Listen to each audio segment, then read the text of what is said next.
Hello students, good morning. Let us learn about a new concept called work. And today I'll be starting about the work energy theorem, work power and energy chapter, which is useful for JEE Main, JEE Advanced and Class 11.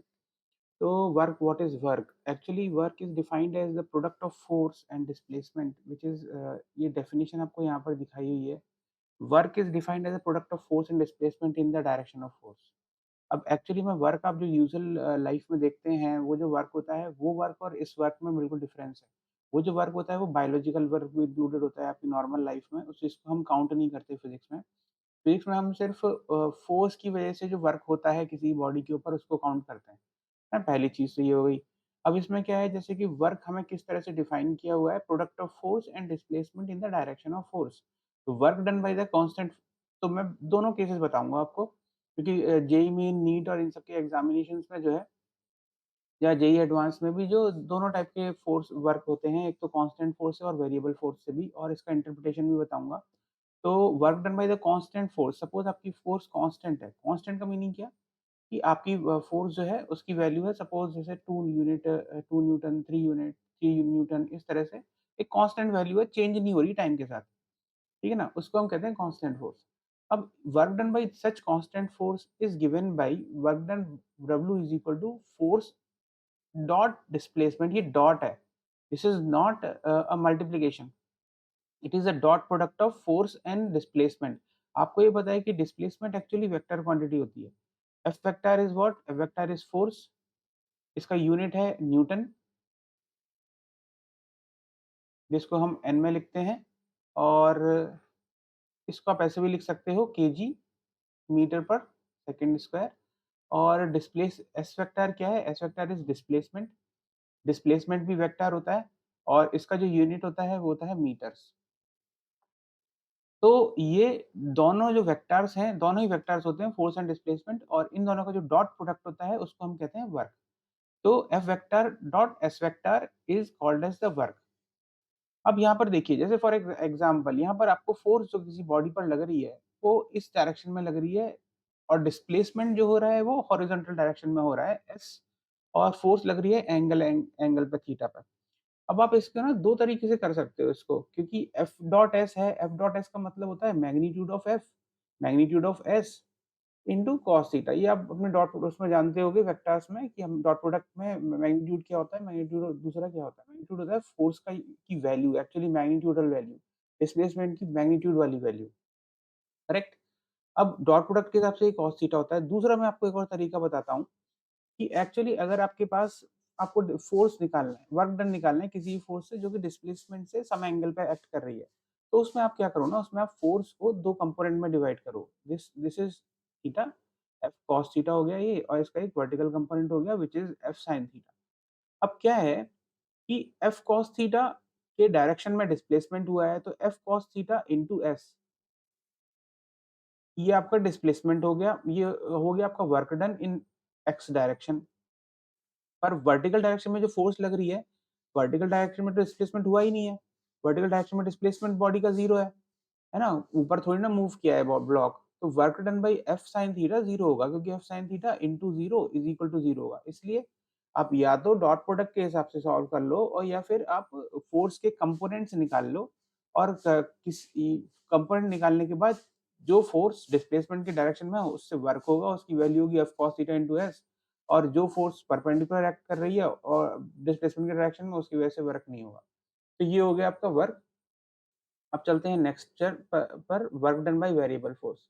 Work done by variable force होता है, उसमें हम integration use करते हैं। जैसे कि suppose आपका अ, अ, एक फोर्स लग रही है, example force is given bye 2x plus 3, है ना, जो कि डिस्प्लेसमेंट के साथ वेरी कर रही है, और जो डिस्प्लेसमेंट है वो आपका हो रहा है x is equal to 2 unit से लेके x is equal to 3 unit तक डिस्प्लेसमेंट हो रहा है।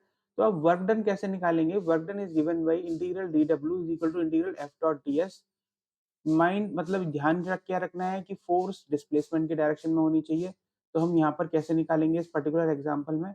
Integral work done is equal to integral 2x plus 3 into D X, और x कहाँ से कहाँ तक वेरी करेगा? 2 से लेके 3 तक।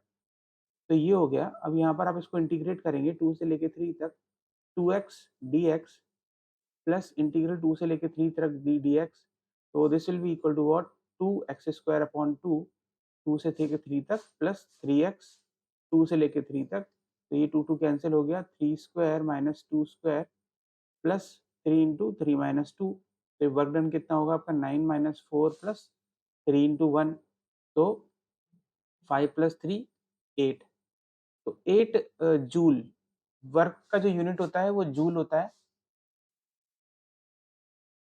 ठीक। या फिर इसको आप नॉर्मल तरीके से लिखो तो ये होगा, वर्क का दूसरा यूनिट भी क्या होता है जिसको हम जूल में रिप्रेजेंट करते हैं, वो होता है न्यूटन मीटर, और दूसरा यूनिट ये होता है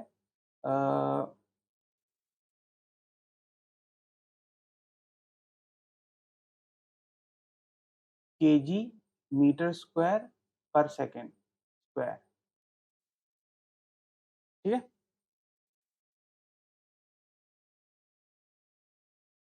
ये 3 यूनिट होते हैं वर्क के। तो ये आपको समझ में आ गया वर्क में वेरिएबल फोर्स हम कैसे निकालते हैं।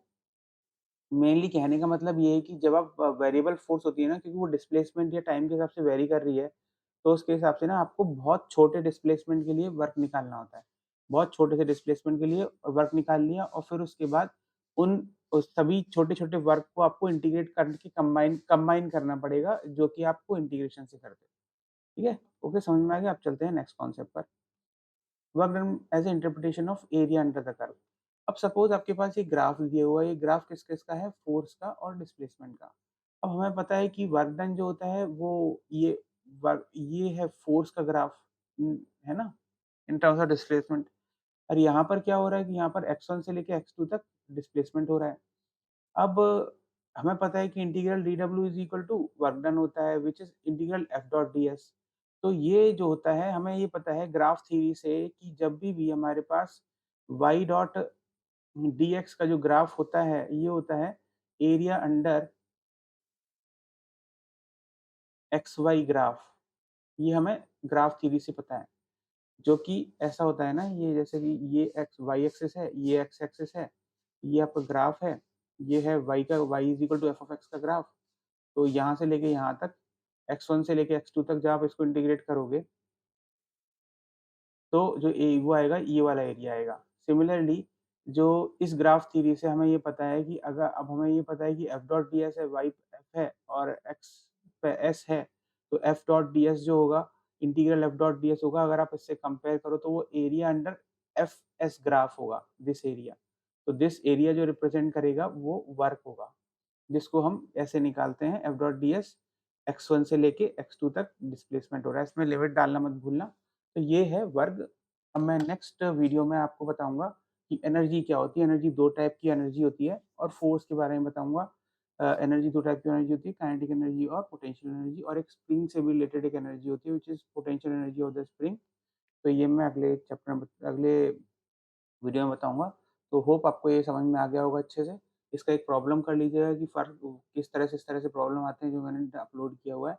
All the best, thank you.